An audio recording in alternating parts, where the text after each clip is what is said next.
क्या पूरा समाज और एक तरफ मुख्यमंत्री? आपको नहीं लगता है अगर सच में अगर वो संथाल हितैषी ही होते हैं तो चंपई कुड़मी थोड़ी थे, चंपई सोरेन कुड़मी थोड़ी थे, चंपई सोरेन कोयरी तेली थोड़ी थे। चंपई सोरेन भी संथाल समाज के ही बेटे थे। 3 महीना बर्दाश्त नहीं हुआ। अरे खुद तो बाहर आ गए, भाभी को भी लड़ा दिए गांडे से। हम तो बोले आप उनकी वंशावली जारी कर दीजिए और अपना सीट जारी कर दिए, काहे वहां नया लड़का लोग तैयारी करेगा।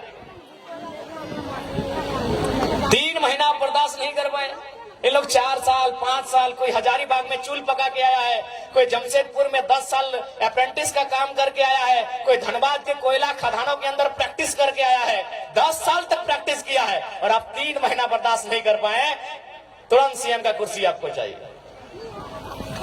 और आगे चुकी है थोड़ा सा लोग आगे बहुत अच्छा माननीय मुख्यमंत्री जी दिखाने भी लगे, बड़ा बड़ा दाढ़ी पका पका के, जिसे जेल में सुविधा नहीं था। मैं आपको कहूंगा ध्यान से देखिएगा, वो केवल वो कहते हैं हाथी के दांत खाने के अलग होते हैं, दिखाने के अलग है। तो माननीय हेमंत दा जो वो दिखाने के लिए दाढ़ी बढ़ाया है, पांव देखिएगा यहाँ सेविंग हुआ है,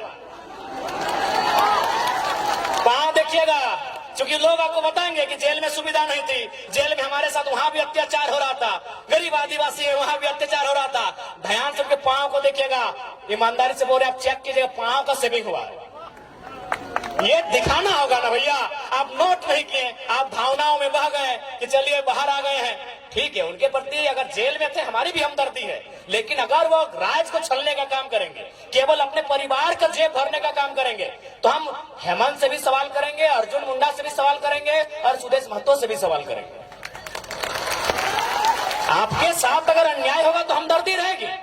आपके साथ ईडी ने आपको परेशान किया, हमदर्दी हमने दिखाई कि भाई ईडी खाली विपक्ष के पास ही क्यों है, वो पक्ष वालों के पास क्यों नहीं है, बीजेपी के लोगों के पास क्यों नहीं। बिल्कुल हमने हर बार इंटरव्यू कहा, लेकिन आप आकर दिखाएंगे बड़ा बड़ा दाढ़ी और 5 सेब करके आएंगे तो जनता को तो बताएंगे। तो इसलिए देखिए, उसके बाद सबसे महत्वपूर्ण, आज अगर इस राज्य को बचाना है, एकदम स्पष्ट जान लीजिए, अगर झारखंड राज्य को संरक्षण देना है, यदि झारखंड राज्य को सुरक्षित करना है, तो आपको ज्यादा नहीं सोचना है, ज्यादा दिल्ली बंबई और यह पूरे राज्य को नहीं सोचना है। आप बस झारखंड नाम को पढ़िए, उस झारखंड नाम बनने की जो उसके पीछे जो तथ्य है उसको समझिए, उस झारखंड राज्य के साथ जो फीलिंग्स है उसको समझिए। झारखंड, आप ज्यादा दिमाग मत दौड़ाइए।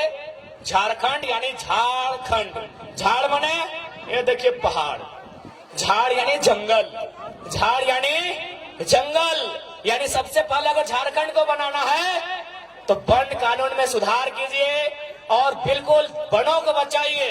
और दूसरा, अगर झारखंड को बचाना है तो खंड यानी जमीन, जमीन यानी सीएनटी का कानून, जमीन यानी सीएनटी का कानून, जमीन को बचाइए। यदि झारखंड को बचाना है तो नौकरी तो बाद में होगा ही, नौकरी को हम सेकेंडरी मानते हैं, भले आप कैसा, आपका अपना ओपिनियन है, हम खेत को प्राइमरी मानते हैं। क्योंकि अगर हमारे पास अगर नौकरी नहीं रहेगी, जो कि संभव भी नहीं कि हर नौजवान के पास होगी, लेकिन हर नौजवान के पास उसके बाप के नाम से एक बपोती जमीन का टुकड़ा रहेगा। आज वर्तमान सरकार की क्या घोषणा पत्र में है कि जीएम लैंड क्या वो मालगुजारी रसीद कटाएंगे। जीएम लैंड शायद नौजवान नहीं समझते हैं, समझना चाहिए, क्योंकि नौजवान थोड़ा इंस्टाग्राम वाले हो गए, नौजवान थोड़ा फिल्टर वाले हो गए, नौजवान थोड़ा फेसबुक वाले हो गए, इसलिए पता नहीं जीएम लैंड समझते हैं कि नहीं। आ देखिए, चूल पका हुआ दादाजी लोग जीएम लैंड समझते हैं। जीएम लैंड यानी हमारे बपोती जमीन, जीएम लैंड। अब देखिए, यहीं से सवाल सुनिए, अभी तक रसीद नहीं कटा रहा है, सरकार का यह घोषणा था, उससे नुकसान क्या होगा सुनिए। पहला बात, जीएम लैंड किसी सरकार की नहीं है। हम तो स्पष्ट कहते हैं कि कोई भी जमीन किसी सरकार का नहीं है, कोई जमीन किसी सरकार का नहीं है। पता है क्यों? न सरकार बना है 15 अगस्त 1947 को, और ये जमीन हमारे पास कब से है?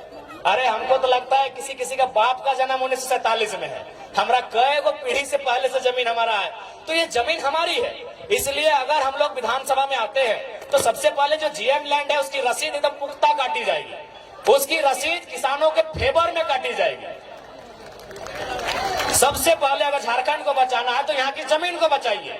अगर जमीन ही नहीं रहेगी और कहीं के लोग आकर यहाँ बसेंगे, अपने साथ अपनी भाषा को लेके आएंगे, अपनी परंपरा को लेके आएंगे। आज देखिए असुरी जनजाति, हमारे पास जो ट्राइब की लिस्ट है उसमें एक 8 लिस्ट है जिसमें प्रिमिटिव ट्राइब आते हैं, जिसमें असुरी जनजाति आती है। क्या आपको मालूम है असुर लोग अभी कहाँ है, कितनी संख्या में है, उनकी भाषा कहाँ है? नहीं, खत्म हो रहा है।